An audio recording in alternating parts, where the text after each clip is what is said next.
Lorsque j'avais 6 ans, j'ai vu une fois une magnifique image dans un livre sur la forêt vierge qui s'appelait « Histoire vécue ».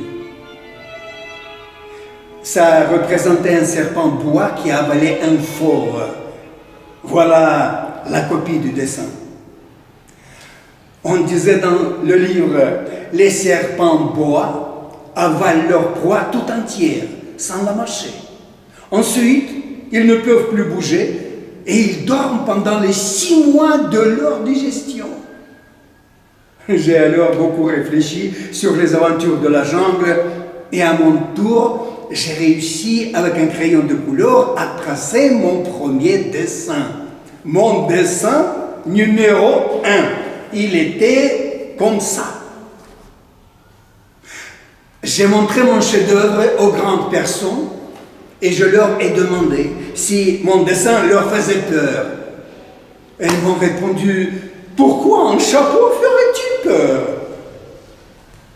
Mais mon dessin ne représentait pas un chapeau, ça représentait un serpent boa qui digérait un éléphant. J'ai alors dessiné l'intérieur du serpent boa afin que les grandes personnes puissent comprendre. Elles ont toujours besoin d'explications. Mon dessin numéro 2, il était comme ça.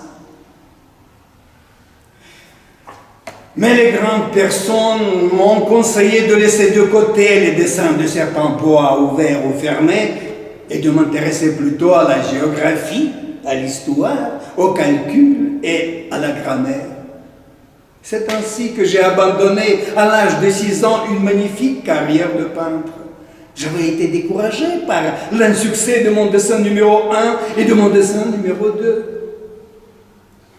Les grandes personnes ne comprennent jamais rien toutes seules. Et c'est fatigant pour les enfants de toujours leur donner des explications. J'ai donc dû choisir un autre métier. Et j'ai appris à piloter des avions. J'ai volé un peu partout dans le monde. J'ai volé en Amérique du Sud, j'ai volé en Amérique du Nord, j'ai volé en Sibérie, en Australie, en Afrique. Et la géographie, c'est exact, m'a beaucoup servi.